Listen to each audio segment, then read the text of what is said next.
Alright, hey everyone.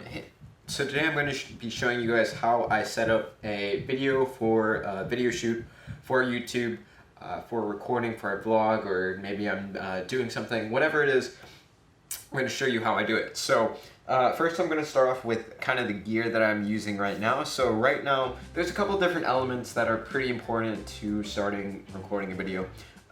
So I'm going to share what I'm using right now, and then just some lighting tips. And yeah, so right now I'm using a tripod. I'm using a Ket Direct tripod, and this is at like about eye level to my camera right now.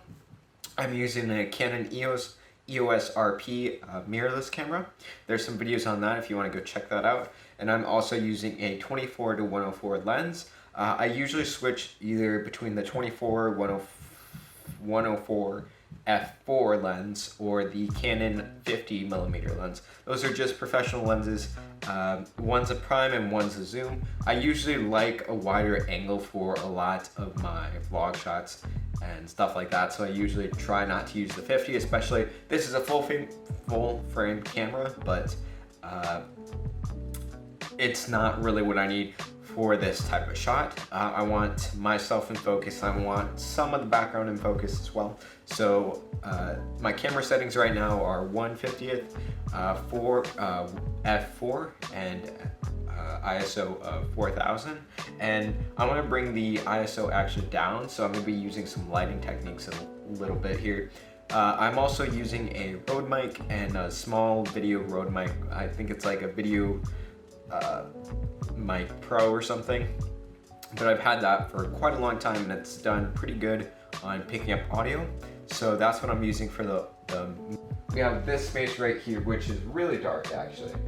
Including me, I'm really dark, and I would actually like my settings to be more something like 60th of a second and maybe a lower ISO like 1000 or even 100 if that's possible. So right now we just have some natural lighting right there, and natural lighting against the wall, but it doesn't come towards me. So since my placement is right here and I can't really move this placement,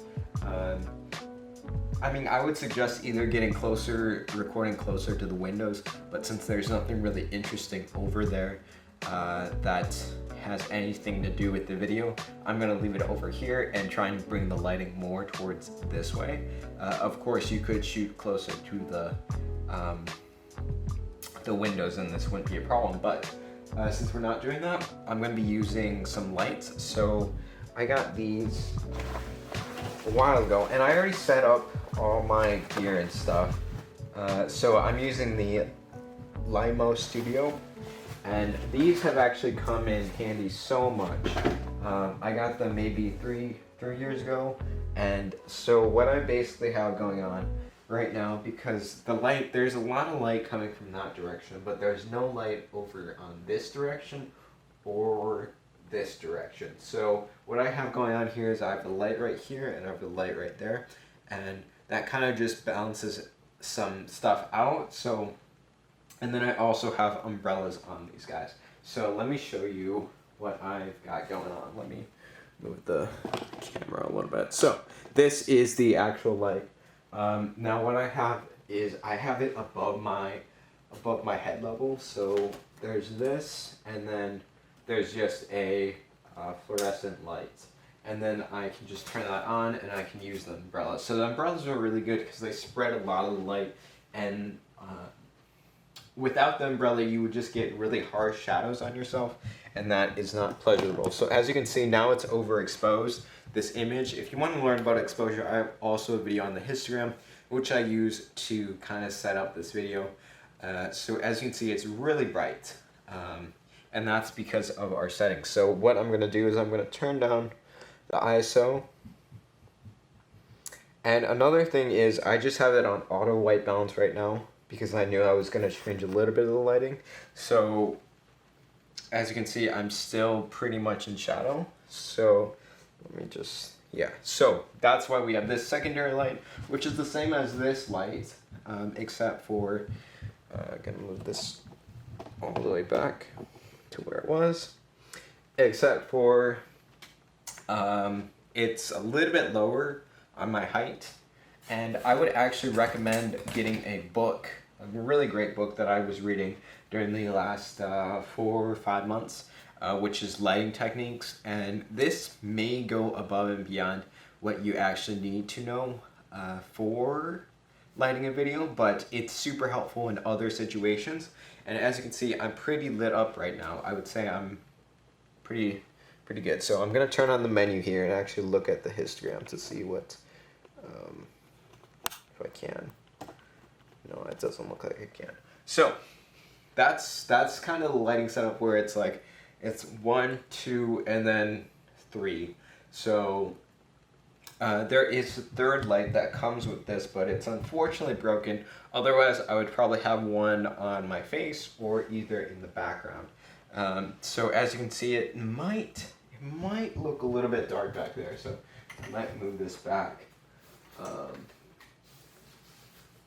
And I've just kind of been really messing around with artificial light or indoor lighting, which I've done 2 studio shoots in the last few months, and then I've also done a video shoot. So there's that, and now you can see on the camera that it looks a little bit different. So I'm going to change some of the white balance settings here. Hold on. Okay, I changed it a little bit. Let me see. I know it's not focusing. I changed it a little bit to make it look a little bit more warm, because these lights give off a lot of, I would say, fluorescent lights, but it's like more of a bluish tone to the camera. So that's kind of the difference. And then I have, yeah. And okay, hey everyone. So I was just finishing recording this video, or editing the video, and I forgot to mention, you know, afterwards, you kind of also want to remember to color grade your video. So just keep that in mind when you're setting up the lighting. But sometimes you don't always have to color grade, but I think it makes your video look extra nice if you color grade it. And I also don't recommend editing the color in the inside your DSLR. If you can do like log footage, that's always great, but always having something like the raw image, the raw color is always good. And then you can adjust from there. But yeah, thank you guys for watching. Watch out for this video where I try and edit this video in VR. I want to say it's been successful, but it just has taken quite a bit of time to get used to. So yeah, hope you guys enjoy, and leave a comment down below if you want me to go into even more depth. I would love to do that. And maybe buy some different things for that. But yeah, see you guys in the next video.